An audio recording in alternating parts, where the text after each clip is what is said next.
All right, all right. At the end of a good day, and we're going to make this a quick one because it's hot, hot, hot. So let's take a quick look right here, and this is our daily chart on the S&P, which looks pretty good. We have two strong bars. We'll probably get another third strong bar. We're making a higher low right here. It will be nice to see a higher high.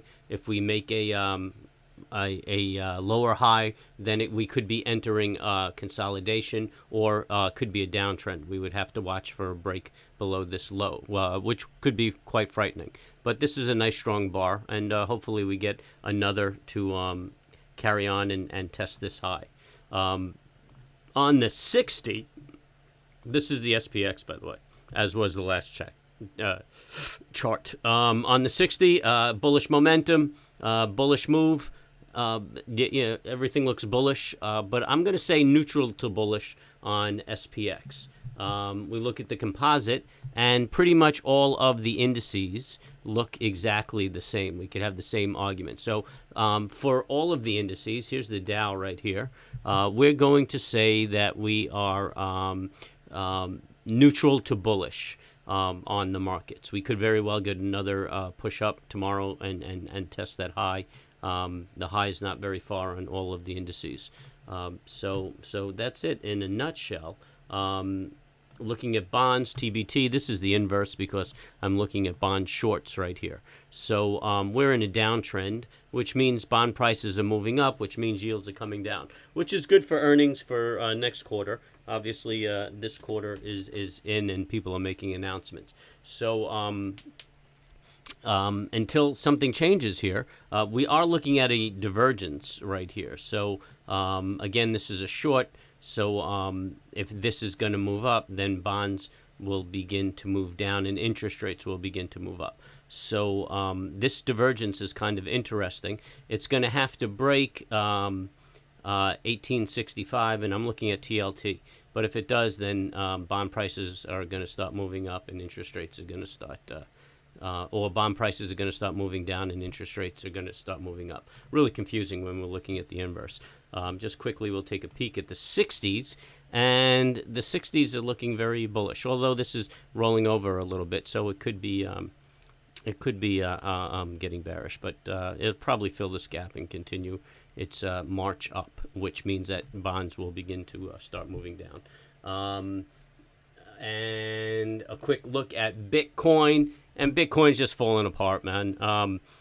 You know what? The momentum on the daily is starting to move up, but you're going to have to see this break above this pivot. Can't really give you a number because I'm looking at a future against dollars and not exactly Bitcoin. But the pattern would be the same, and if you look at it, you should see on the daily that high, and that's where my entry would be. I think the last time we looked at it, it was at about 41,000 plus or minus.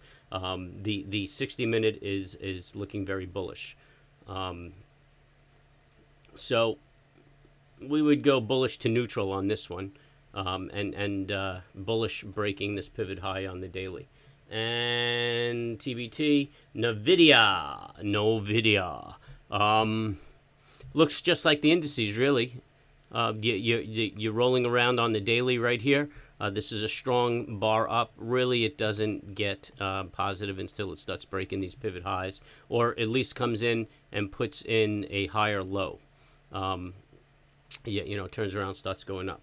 The dailies look very positive, and if you were looking for a quick entry, you could probably enter on that pivot high. The break of this hammer right here would have been a good entry if you wanted an early entry. So that would have been today. You would have broke that hammer, but you could take a conservative entry right here and expect it to move up higher. We looked at the NASDAQ, which would be the Q. So last but not least is AMC. AMC. It's bullish on the dailies, but I'm not too impressed. I'm kind of familiar with this pattern, and I feel as though we're gonna break this low eventually before moving up. I really don't feel that there's a move up. We did say that we would enter right here a few days ago, and as such, it moved up. But right now, I'd have very tight stops. I probably would have been stopped out already, I would have kept my stops very tight over here and would have been stopped out of the trade at about 41.71. I would have taken the trade at 38, so I would have picked up 2 stickies. But right now, I recommend you just keep tight stops on this. I think that this is going to roll over on its way down. So anyway, it's hot, hot, hot. And it's well after 4, so I'm getting out of here. If you're new to the channel, please hit the subscribe and hit the bell so you know when we come up. And hit the thumbs up because it does a lot for the channel through YouTube. We start streaming at 9 o'clock and we trade until about 12. And then we keep the stream up and folks chat along on the chat and help each other out with trading. So join me tomorrow at 9. You could ask me anything you wish and talk about my setups. And really, we could talk about anything. I like to pontificate. So thanks for stopping by and good luck trading.